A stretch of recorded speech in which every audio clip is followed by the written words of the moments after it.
अब उसके बाद हमारे पास आगे टॉपिक आता है एक्सपोनेंशियल स्मूथिंग। एक्सपोनेंशियल स्मूथिंग में हम किस तरह फोरकास्ट करते हैं, देखो ये भी वैसे ही फोरकास्ट है, टोटली वैसे ही फोरकास्ट है, कोई डिफरेंस नहीं है। देखो ए माइनस एफ यहाँ भी निकालना है, ए माइनस एफ का स्क्वायर यहाँ भी निकालना है, ए माइनस एफ यहाँ भी निकालना है, ए माइनस एफ का स्क्वायर यहाँ भी निकालना है।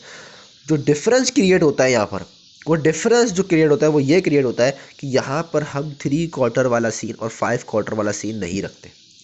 यहाँ पर हम क्या रखते हैं, इस 3 क्वार्टर और 5 क्वार्टर के अलावा हमारे पास जो चीज़ आती है वो आती है कि डब्ल्यू, यह आता है डब्ल्यू। ये होता है वेटेज, जो हमें बताता है कि भाई एक फोरकास्ट की क्या वेटेज होगी। ठीक है, ये हमें डब्ल्यू जो हमारा डिफरेंस क्रिएट होता है हमारा एक्चुअल और फोरकास्टेड में, वो यही क्रिएट होता है कि हम डब्ल्यू यहाँ पर चीज़ आती है उस 5 क्वार्टर और 3 क्वार्टर को हटाने के बाद। ठीक है, इस फोरकास्ट को हम कैसे निकालते हैं, जो चीज़ एक्चुअल मैटर करती है, क्योंकि आपको देखो अगेन सिर्फ यही गिवन होगा, एक्चुअल गिवन होगा और क्वार्टर्स गिवन होंगे। सही है, आपको ये सब कुछ खुद निकालना होगा अगेन। ठीक है, ये सब कुछ आपने खुद निकालना होगा, आपको सिर्फ ये और ये गिवन होगा। बट ये चीज़ कैसे निकलती है, क्योंकि हमने मूविंग एवरेज में जो सीख लिया कि भाई हम लोग सिर्फ डिवाइड करते थे, मतलब अगर 3 क्वार्टर को निकाल लेते तो आखिरी के 3 वैल्यूज़ को प्लस करा, डिवाइड बाई 3 कर दिया, आखिरी 3 वैल्यूज़ को प्लस करा, डिवाइड बाई 3 कर दिया। ठीक है, तो ये तो हमने यहाँ कर लिया। यहाँ पर भी हमने सीखा कि भाई अगर हम 5 क्वार्टर निकाल रहे हैं तो लास्ट 5 क्वार्टर्स की वैल्यूज़ को प्लस करा, डिवाइड बाई 5 कर दिया, तो आपके पास अगले साल की फोरकास्ट आ गई, अगले क्वार्टर की फोरकास्ट आ गई। ठीक है, तो हमने करना सीख लिया था। यहाँ की फोरकास्ट जो निकलती है वो एक फॉर्मूले के थ्रू निकलती है। किसके थ्रू निकलती है, एक फॉर्मूले के थ्रू निकलती है। ठीक है, वो फॉर्मूला क्या है, वो फॉर्मूला है ये F T plus 1 W A plus 1 minus W F T. अच्छा, मैं उसको यहाँ लिख के दिखा देता हूँ कि देखो F T plus 1 W A T का मतलब क्या है कि एक्चुअल डिमांड जो है वो जिस पिछले साल की फोरकास्ट का टाइम आ गई है कि भाई पिछला क्वार्टर है या ये 3rd quarter 4th quarter 5th quarter, ये वो टाइम है। ठीक है, वेटेज तो डब्ल्यू आपको हमेशा गिवन होता है, डब्ल्यू आप सिर्फ पुट करते हो। ठीक है, उसके बाद प्लस 1 माइनस डब्ल्यू, सॉरी मैंने माइनस नहीं लिखा, 1 माइनस डब्ल्यू फोरकास्टेड डिमांड। अच्छा, प्रीवियस अब देखो ये टी जो है ना, ये टी डिनोट कर रहा है कि ये हमारे पास वो डिमांड है जिस टाइम को हम रिप्रेजेंट कर रहे हैं, मतलब उस टाइम की डिमांड को रिप्रेजेंट कर रहे हैं। अगर मैं कहूँ कि 3rd क्वार्टर की एक्चुअल डिमांड है, 3rd क्वार्टर की फोरकास्टेड डिमांड है। सही है, इस तरह कह लो 5 क्वार्टर की एक्चुअल डिमांड है, 5 क्वार्टर की फोरकास्टेड डिमांड है। तो ये टी जो है ना, ये क्वार्टर बता रहा है कि इस क्वार्टर की एक्चुअल डिमांड है, इस क्वार्टर की फोरकास्टेड डिमांड है। ठीक है, डब्ल्यू वेटेज गिवन होगा कि भाई इस क्वार्टर में क्या वेटेज थी, इस क्वार्टर में क्या वेटेज थी। ठीक है, एफ टी प्लस 1 का मतलब क्या है कि अगर मैं 3rd क्वार्टर की एक्चुअल डिमांड लिख रहा हूँ ना, अगर मैं 3rd क्वार्टर की एक्चुअल डिमांड लिख रहा हूँ कि टी को, तो टी 3 प्लस 1 क्या होता है, 4th। कहने का मकसद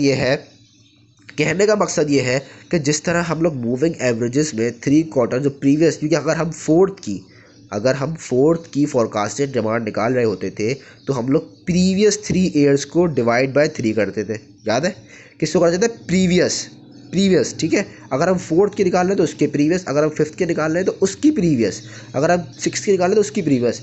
इसी तरीके से जब हम यहाँ पर अगर हम यहाँ पर 2nd क्वार्टर की फोरकास्ट निकाल रहे होंगे तो डाटा हमारा उसके प्रीवियस क्वार्टर का होगा। अगर हम यहाँ पर, मैं अगेन बता देता हूँ कि अगर हम यहाँ पर सेकंड की फोरकास्ट निकाल रहे होंगे, अगर हम यहाँ पर 2nd क्वार्टर की फोरकास्ट निकाल रहे होंगे तो हमारे पास डाटा उसके प्रीवियस क्वार्टर का होगा, उसके प्रीवियस क्वार्टर को। अगेन मैं बार बार रटा रहा हूँ मैं कि अगर मैं फॉर एग्जांपल कि 11 क्वार्टर का डाटा निकाल रहा हूँ, 11 क्वार्टर की फोरकास्ट कर रहा हूँ, मैं अगर 11 क्वार्टर को फोरकास्ट कर रहा हूँ कि ये वैल्यू मुझे निकालनी है, तो उसके लिए जो मैं फॉर्मूला पुट करूँगा वो फॉर्मूले वैल्यूज़ जो होंगी वो 10 क्वार्टर की पुट होंगी। ये ए बन जाएगा, ये एफ बन जाएगा, क्योंकि जब तक मैं 11 की फोरकास्ट नहीं निकाल सकता तब तक मुझे 10 की फोरकास्ट मालूम ना हो। तो इसलिए हम सीरीज़ वाइज निकालते हैं। ठीक है, इसलिए हम सीरीज़ वाइज निकालते हैं।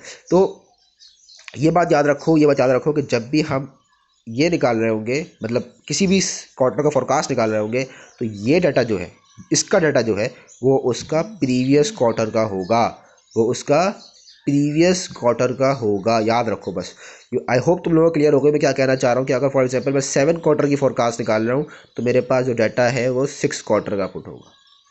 जो ए और एफ है ना, वो मेरा 6 क्वार्टर का पुट होगा अगर मैं 7 का निकाल रहा हूँ।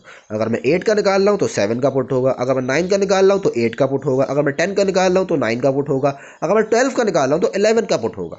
ठीक है, इस तरीके से हम ये डाटा पुट करेंगे और इसकी फोरकास्ट निकालेंगे। यहाँ तक क्लियर? अब यहाँ तक क्लियर हो गया, मैंने मिटाने के लिए वीडियो रोकी थी।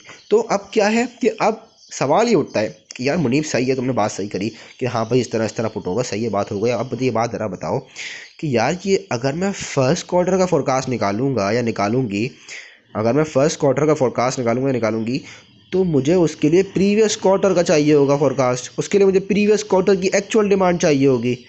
मैं वो कहाँ से लाऊंगी या लाऊंगा? तो उसकी तो हमें गिवन ही नहीं है। अब क्या करें, ये तो बड़ा मसला है। तो इस साल की फोरकास्ट निकालने के लिए सिर्फ और सिर्फ फर्स्ट, किसकी? सिर्फ और सिर्फ फर्स्ट क्वार्टर की फोरकास्ट निकालने के लिए आप क्या करोगे कि इन सबको प्लस करके divided by number of quarter से डिवाइड कर दोगे 12 से। इन सबको प्लस करके डिवाइडेड बाय 12 करोगे तो आपके पास फर्स्ट क्वार्टर की फोरकास्ट आ जाएगी। जब फर्स्ट क्वार्टर की फोरकास्ट भी आ गई, फर्स्ट क्वार्टर की एक्चुअल भी आ गई, तो अब सेकेंड क्वार्टर की फोरकास्ट निकाल सकते हो। बहुत आसान है, सेकंड क्वार्टर की फोरकास्ट निकालने में क्या मुश्किल है। तुम्हारे पास फर्स्ट क्वार्टर की फोरकास्ट भी है, फर्स्ट क्वार्टर की एक्चुअल भी है, डब्ल्यू तुम्हारे पास ये गिवन 0.3। चलो भाई ये लो मजाक में निकाल देते हैं हम तो। ये देखो 0.3 लिखा डब्ल्यू, एक्चुअल डिमांड 20, ये देखो एक्चुअल डिमांड फर्स्ट क्वार्टर की 20 प्लस 1 माइनस 0.3 अगेन और forecasted demand of first quarter 21, ये देखो 21। तो इस तरह अब क्या आ गई, सेकंड क्वार्टर की फोरकास्ट आ गई 20.7। भले कैलकुलेटर पुट करके देख लो भाई, ये देखो ये वैल्यू से पुट कर लो सुकून से, तो यहाँ बस आ जाएंगी ये वैल्यूज 20.7 आ गई।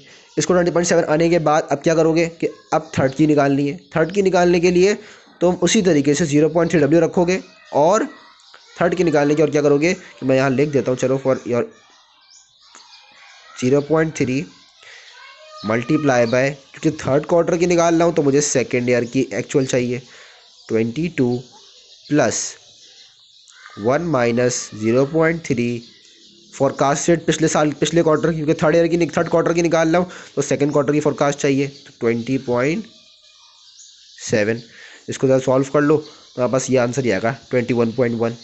इसी तरीके से तुम सारी निकालोगे और सारी निकालने के बाद इसका एवरेज निकाल लोगे, मतलब सबको प्लस करके डिवाइड बाई 12, एवरेज आ जाएगा 21। तो इस तरीके से तुमने सारी निकालनी है। वही बात, ए माइनस एफ करोगे ये आ गया, इसका स्क्वायर लोगे ये आ गया, इस स्क्वायर का समीशन करोगे तो ये आ जाएगा, राइट। ये हो गया। इसको सबमिशन करने के बाद अब क्या बोल रहे हैं कि भाई अब फोरकास्ट करो कैसे, W 0.5 से। पहले हमने W 0.3 से करी थी, अब W 0.5 से करो, बस ये फ़र्क है। तो अब क्या करोगे कि जो इक्वेशन का मैंने बताया था बिल्कुल उसी तरीके से फोरकास्ट करनी है। पहली चीज़ को निकालने के लिए क्या करोगे, सबको प्लस करके डिवाइड बाय 12, देखो यहाँ भी 21 आ रही है, यहाँ भी 21 आएगी, क्योंकि ऑब्वियसली बात सबका आंसर तो सेम होगा ना, एक्चुअल डिमांड तो सेम ही है, ठीक है। तो वो सेम आ गई। उसके बाद फोरकास्ट इस तरह करना है, पता है ना, बस उस तरह फोरकास्ट करो। 0.5 पर डब्ल्यू चेंज हो जाएगा, प्रीवियस ईयर की फोरकास्ट, प्रीवियस ईयर की एक्चुअल डिमांड, सेकंड क्वार्टर की आ जाएगी। थर्ड क्वार्टर की निकालोगे तो प्रीवियस क्वार्टर की फोरकास्टेड डिमांड और एक्चुअल डिमांड थर्ड क्वार्टर की आ जाएगी। इस तरीके से तुमने सारी निकालनी है और सबमिशन कर लेना है। सबमिशन करने का तो ये आ जाएगा कि भाई ये फोरकास्टेड डिमांड है मेरी 13 क्वार्टर की, by W equals to 0.5 by W equals to 0.3, ठीक है। फिर जो सबमिशन निकालोगे तुम दोनों का, इसका तुम क्या करोगे, RMSE, क्या लिखेंगे, RMSE। बस पहले तुम निकालोगे 0.3 का, फिर 0.5 का। ये देखो पहले 0.3 का निकाला, divided by 12 number of quarters 2.70, by number of quarter 2.70, 0.W5, 0.W3। ये इसको अलग अलग करना भाई, गलती मत करना, ठीक है। दूसरी बात, अब मुझे ये बताओ, क्योंकि मैंने बताया था पिछली वीडियो में कि RMSE क्या डिनोट करता है। अब मुझे ये बताओ कि भाई कौन सा क्वार्टर या कौन सा फोरकास्ट हमारे लिए बेहतर है। शाबाश शाबाश, जल्दी जल्दी। आई होप तुम लोगों ने आंसर निकाल लिया होगा। अब मैं क्या करूँ, तो मैं तो इंतजार नहीं कर सकता ना, वीडियो लंबी जाएगी। तो खैर जिसका RMSE कम होगा वो बेहतरीन फोरकास्ट कहलाएगा। इसका RMSE 2.70 है एज़ कम्पेयर 2.91, विच मीन्स कि इसका एरर के चांसेस कम है, और एरर के चांसेस किसके कम है, 0.3 के कम है। तो 0.3 के हमने 13 की फोरकास्ट क्या निकाली थी, 21.0 निकाली थी। 21.0 is the best forecast we can say कि ये हमारे लिए 13 क्वार्टर की इतनी ही सेल्स जनरेट होंगी, या इतनी ही हमारी मार्केट शेयर जनरेट होगी। This is how we forecast in by exponential smoothing. ठीक है, ये एक्सपोनेंशियल स्मूथिंग का फोरकास्ट हो गया। हमने इससे पहले मूविंग एवरेजेस का फोरकास्ट करना सीखा था, ये रहा। ठीक है, आई होप तुम लोग क्लियर हो गया हो। RMS की क्या होता है ये भी क्लियर हो गया हो। आई होप सब क्लियर हो गया हो। ये उसी की एक और एग्जांपल दी हुई है। अगर तुम्हें क्या कहते हैं इसकी प्रैक्टिस करनी हो तो गो फॉर इट। बस फ़र्क क्या है कि 0.5 की जगह 0.7 रख दिया है, बस यही फ़र्क है। ठीक है, तो हमारे पास अल्हम्दुलिल्लाह फोरकास्टिंग के टॉपिक्स क्लियर ख़त्म हो गए। तो अब अगर कोई इशू हो या कोई प्रॉब्लम हो तो यू कैन आस्क मी। बाकी सब टॉपिक ख़त्म हो चुके हैं। सीजनल वेरिएशन जो है वो इंशाअल्लाह ताला मैं कवर करता हूँ एंड में। बाकी ये है और फोरकास्टिंग का इंशाअल्लाह ताला क्लियर हो गया। कोई मसला हो तो फिर